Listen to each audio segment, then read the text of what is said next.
లక్ష్మి లక్ష్మి లక్ష్మి ఇటు రావే వెంకట లక్ష్మి వచ్చాక వెచ్చగటచ్మి ఇక శరణం గచ్చామి చక్ముకి రాయిలాగా.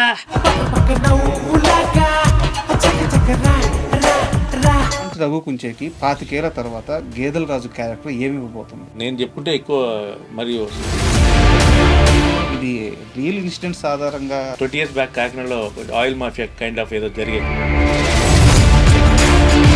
ఇండస్ట్రీలో ఒక హిట్ కొట్టి ఒక సినిమా చేసి హడావిడి చేసే బ్యాచ్ ఒకటి ఉంటుంది. అలాంటి వాళ్ళని చూసినప్పుడు యాజ్ ఎ సీనియర్గా మీకు మనసులో ఏమనిపిస్తుంటుంది? జాలేస్తుందండి. ఆ డిప్రెషన్ తట్టుకోలేక మీ కెరీర్ మొత్తం చూసుకుంటే కొన్నేళ్ళు యాంకర్, కొన్నేళ్ళు సింగర్, కొన్నేళ్ళు మ్యూజిక్ డైరెక్టర్, కొన్నేళ్ళు డబ్బింగ్ ఆర్టిస్ట్, అంటే ఫేజులుగా ఉందా ప్రతి దగ్గర? అవునండి. ఎందువల్ల ఇలా మీ కెరీర్ని ప్లాన్ చేసుకోవాల్సి వచ్చింది? అది మీ చేతుల్లోంచి జారిపోయిందా, మీకు తెలియకుండా జరిగిపోయిందా? నేను ఊరి నుంచి బయలుదేరి ఇక్కడికి సాధించేద్దాం పొడి చేద్దాం వచ్చింది, సింగర్ అవుదామని వచ్చాను. అదే మోటివ్తో వచ్చాను. బట్ ఇక్కడికి వచ్చేటికి నేను చూసి సింగింగ్ కాంపిటీషన్స్ ఉన్నాయి.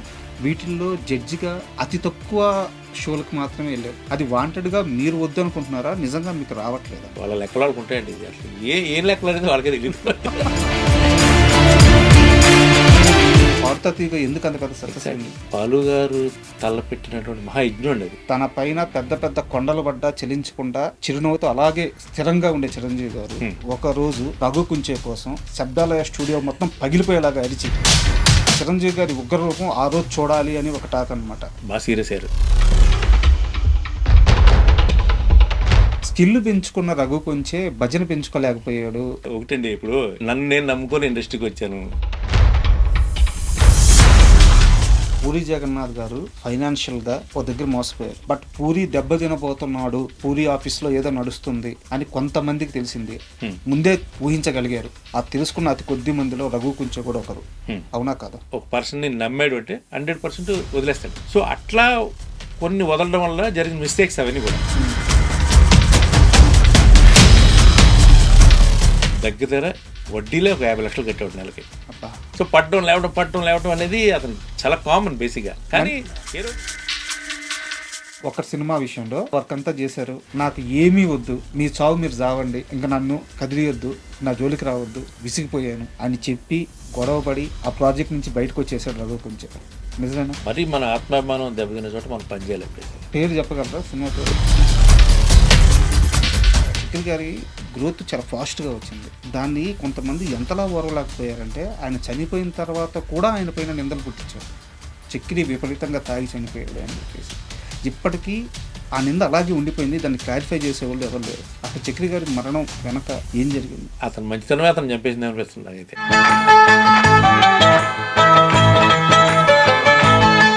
Hi, welcome to my show. ఈరోజు నాతో ఉన్న గెస్ట్ రఘు కుంచే గారు. సో ఈయనకి ఎలాంటి పరిచయ వ్యాఖ్యలు అవసరం లేదు. ఎందుకంటే యాంకర్గా, సింగర్గా, మ్యూజిక్ డైరెక్టర్గా, యాక్టర్గా, ప్రొడ్యూసర్గా, సో అంటే తెలుగు సినిమా ఇండస్ట్రీలో ఎన్ని రోల్స్ ఉన్నాయో ఆల్మోస్ట్ అన్నీ చేసేసారు ఆయన. సో ఆయనకి స్పెషల్గా పరిచయ వ్యాఖ్యలు చెప్పి పరిచయం చేయాల్సిన అవసరం ఎక్కడ లేదు. ప్రతి తెలుగు ఇంటికి ఆయన తెలుసు. ఈ నేపథ్యంలో ఆయన హీరోగా, ఆయన మ్యూజిక్ డైరెక్షన్లో, ఆయన నిర్మాతగా గేదెల రాజు అనే సినిమా తెరకెక్కింది. ఈ ఏప్రిల్ 15న ఈ సినిమా ప్రేక్షకుల ముందుకు రాబోతుంది. ఈ నేపథ్యంలో రఘు కుంచే గారితో మాట్లాడి ఆ సినిమా విశేషాలు, అలాగే ఆయన సినీ కెరీర్ విశేషాలు అన్నీ తెలుసుకున్నాం. హాయ్ సార్, నమస్తే. హాయ్ సార్, నమస్తే సార్. అంటే మీలాంటి వాళ్ళని చూసినప్పుడు ఎలా అనిపిస్తుంటారంటే, మీరు ఒక సెలబ్రిటీ అండ్ ఇండస్ట్రీలో చాలా సంవత్సరాలుగా చాలా అచీవ్ చేశారు. బట్ మీరు బయట ప్రెస్ మీట్స్లో కనిపించిన, ఇలా ఎప్పుడైనా ఇంటర్వ్యూలకు వచ్చినా ఏదో ఒక అన్నలాగా, ఒక బాబాయ్ లాగా, సొంత మనిషిలాగా, ఎలాంటి గర్వం ఉండదు. నేను స్టారు, నేను సెలబ్రిటీ, ఆ ఈగోనెస్ కనిపించదు. మీ చుట్టూ హడావిడి చేసే ఒక బ్యాచ్ ఉండదు. చాలా సింపుల్గా, నీట్గా, ఒక కామన్ మ్యాన్ ఉన్నట్టు ఉంటాడు. ఇంత డౌన్ టు ఎర్త్ ఎలా సాధ్యమవుతుంది? అంటే ఒకటి సార్, ఇప్పుడు నేను ఆల్మోస్ట్ 25 years అయిపోతుంది ఇండస్ట్రీ వచ్చి. నాకు ఇప్పుడు ఏంటంటే, ఇప్పుడు నాతో పనిచేసిన వాళ్ళు మనతో ఒక ఛానల్ నుంచో లేకపోతే మీడియా నుంచో, బేసిక్గా మన వాళ్ళందరూ వాళ్ళే అన్ని చోట్ల ఉన్నారు ఇప్పుడు బేసిక్గా నాకు. సో ఫస్ట్ నుంచి అందరూ చాలా క్లోజ్ బేసిక్గా. సో వాళ్ళ దగ్గర నేను బిల్డప్ ఇవ్వడం కూడా ఏముంటుంది బేసిక్గా. అండ్ ఇంకోటి ఏంటంటే, నేచర్ ఫస్ట్ నుంచి అంతేనండి. అంటే కొంచెం సింపుల్గా లైఫ్ లీడ్ చేయాలన్నదే బాగా ఇది అదే అన్నాం కదా ఒకసారి ఇప్పుడు మాకు బౌన్సర్లు పెట్టారు ఏదో షోకి. ఈ బౌన్సర్లు చేసి అడవికి వెళ్ళి దండం పెట్టాను నేను. అన్న మీకు ఏమనుకోకపోతే మమ్మల్ని మామూలుగా వెళ్ళిపోతాం మేము, మీరు చేసే అడవికి ఇంకా కొంచెం అడవి పెరుగుతుంది తప్పితే ఏముండదు అంటే అంత ఒక చిన్న షై ఉంటుంది బేసిక్గా. ఈ రోజుకి మీ నంబరు ఏదైనా ఒక ఫంక్షన్ హాల్కో లేకపోతే సంథింగ్ ఏదైనా ఒక ఈవెంట్కి వెళ్ళాం అనుకోండి, చిన్న భయంతో వెళ్తాం లోపలికి, నేను ఎవడైనా ఆపేస్తాడేమో అని చెప్పి ఒక చిన్న భయం ఉంటుంది. అంటే మెంటల్గా చేంజ్ రాకపోవడం అంతే, అంతకు మించి ఇంకేం లేదు. Okay that's it. ఇప్పుడు సెలబ్రిటీ అది అన్నారు సరే, అసలు దాని మీద ఒక సాంగ్ చేశాను నేను. అవును, యూట్యూబ్లో సెలబ్రిటీ అనుకోకరా అని చెప్పి. అంటే ఈ రోజు ఉన్నది రేపు నిజం కాదు మనకి, రేపు ఏం జరుగుతుందో కూడా మనకు తెలియదు బేసిక్గా. సో ఈవేళ నీకు వచ్చిన స్టేటస్ లేకపోతే నీకు వచ్చిన గుర్తింపు ఈరోజు దాన్ని వదిలేసి రేపు మీద మనం ఫోకస్ పెట్టడం. రేపంటే ఒక భయం మనకు కావాలి బేసిక్గా. భయం ఉంటేనే మనం ఏ పని చేయగలుగుతాం ప్రపంచంలో. ఆ భయంతో ఉంటాను ఇప్పుడు నేను. అందుకేంటంటే ఇవన్నీ తీసుకోవడానికి మైండ్ సిద్ధంగా ఉండదు. నువ్వులాగా ఉండంతే బేసిక్గా. ఓకే వాట్ ఎవర్ నీకు ఏ గౌరవం లభించినా లేకపోతే ఏ స్టేటస్ లభించినా అది ఒక పూర్వజన్మ అదృష్టం అండి అంతే. పూర్వజన్మలో మనం చేసుకున్న అదృష్టం వల్ల భగవంతుడు ఈ జన్మలో కళాకారులుగా పుట్టించడం. అంటే కళాకారులు మనకు తెలియదు. ఇప్పుడు మనం ఎంత అదృష్టవంతులు అంటే, మనం బయటికి వెళ్తే మనం ఎవరో గుర్తుపడతారు మనల్ని. కనీసం ఏదైనా ఒక అవసరం వస్తే గబుక్కున అక్కడ చిన్న హెల్ప్ చేయడానికి రెడీగా ఉంటారు. కొన్ని చోట్ల మనల్ని గుర్తుపెట్టి అయ్యో మీరు వచ్చారా రండి అని చెప్పి గబగబా గంటలలో అయ్యే పని ఒక 2 నిమిషాల్లో కూడా అయిపోతుంటాయి. మన అదృష్టం ఇది అంతే అంతే. దాన్ని భగవంతుడికి మనం ఎప్పుడు మనం ఆ విషయంలో కొంచెం అది రుణపడి ఉన్నాం కాబట్టి ఆయనకి ఆ దండం పెట్టుకుని దాన్ని ఎంజాయ్ చేయాలి చెప్తే మనసులో. దాన్ని షో ఆఫ్ చేయడం వల్ల పెద్దగా వచ్చే ఉపయోగం ఏముండదని నా ఫీలింగ్. మీరే అన్నారు ఒక 25 ఏళ్ళుగా ఇండస్ట్రీలో ఉన్నానని చెప్పేసి. అంటే మీలాంటి వాళ్ళు అన్నీ చూసేసి ఉంటారు కాబట్టి మీకు ఒక క్లీన్ మైండ్ ఉంటుంది. ఈరోజు ఏంటి రేపేంటి ప్రస్తుతం ఏంటి అని చెప్పి అన్నీ ఒక క్లీన్ మైండ్ ఉంటుంది. బట్ నేను పేర్లు చెప్పొద్దు, నాకు పేర్లు కూడా అనవసరం. ఇండస్ట్రీలో ఒక హిట్ కొట్టి ఒక సినిమా చేసి హడావిడి చేసే బ్యాచ్ ఒకటి ఉంటుంది. అలాంటి వాళ్ళని చూసినప్పుడు యాజ్ ఎ సీనియర్గా మీకు మనసులో ఏమనిపిస్తుంటుంది? జాలేస్తుందండి. అంటే నేను నాకు తెలిసి చాలామందికి కొంచెం క్లోజ్ అయిన వాళ్ళు ఎవరైనా అలా బిహేవ్ చేస్తుంటే చెప్తాను వాళ్ళకి, అబ్బాయి ఇది కరెక్ట్, ఇది నిజం కాదు, ఇది గుర్తుపెట్టుకోండి, ఇది నిజం కాదు. ఇప్పుడు ఒక లేయర్ వచ్చింది మీకు చుట్టూ అంతే. ఆ లేయర్ అన్న విషయం మీరు గ్రహిస్తే రేపు హ్యాపీగా ఉండగలుగుతారు.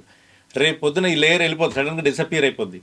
అయిపోయిన తర్వాత ఇదేంటి మన చుట్టూ ఏమీ లేదు ఏంటి అని మనం ఫీల్ అయితే దానివల్ల నీకు నువ్వు ఇంకా డౌన్ అయిపోతావు తప్పితే మెంటల్గా స్ట్రాంగ్గా నువ్వు ముందుకెళ్ళు. సో అందుకే ఇప్పటి నుంచి బీ ప్రాక్టికల్గా ఉండండి. వచ్చిన దాన్ని సరదాగా ఎంజాయ్ చేయండి అంతే తప్పితే అదే నిజం అనుకునే భ్రమలో ఉంటే మాత్రం అది చాలా డేంజరస్. ఇది ఎంతమంది చూడలేదు సార్ అసలు. నేను ఇండస్ట్రీకి వచ్చిన తర్వాతే అంతకుముందు విన్నాను చాలామంది. ఇప్పుడు చాలా గొప్ప వాళ్ళు, ఇప్పుడు సావిత్రి గారి గురించి మనం విన్నాం, అసలు సినిమా చూసాం. ఒక మహానటి, అంత గొప్ప స్టేటస్. నాకు ఎవరో చెప్పారండి చెన్నైలో ఫస్ట్ ఏ కారు వచ్చినా ఆ కారు ఆవిడ ఇంటి ముందు ఉండేదట. అలాంటి లైఫ్ని లీడ్ చేసిన ఆవిడ చివరి స్టేజ్లో అంటే దుర్భరమైన పరిస్థితిని అన్నాం. అంటే అంత స్టేజ్ నుంచి ఆవిడ మళ్ళీ ఒక జీరోకి రావడం, అంటే అందరూ అయ్యో పాపం అనిపించుకునే స్టేజ్కి వెళ్ళడం అనేది ఎగ్జాంపుల్స్. ఇవన్నీ కూడా ఎగ్జాంపుల్స్. అలాగే నేను చూశాను ఎంతమంది ప్రొడ్యూసర్స్, టాప్ ప్రొడ్యూసర్స్ పెద్ద పెద్ద సినిమాలు తీసి మళ్ళీ డౌన్ఫాల్ అయ్యి మళ్ళీ పడి లేచి, చాలామంది డైరెక్టర్లు కూడా అలాగే పడిపోయి లేచి, ఇదంతా పడి లేచి జీవితం ఇది సినిమా ఇండస్ట్రీ అనేది. వాళ్ళకి తెలియదు బేసిక్గా. వాళ్ళకి ఏంటంటే మెంటల్గా మెచ్యూరిటీ లేకపోవడం అదొకటి, అండ్ ఆ చుట్టూ ఉండేవాళ్ళు లేపే హై వాట్ ఎవర్ ఇదంతా అది ఏం చేస్తుంటే ఒక చిన్న తెలియని ట్రాన్స్లోకి తీసుకెళ్ళిపోద్ది. పాపం వాళ్ళు తప్పని కూడా నేను, ఎందుకంటే ఆ ఏజ్ అలాంటిది.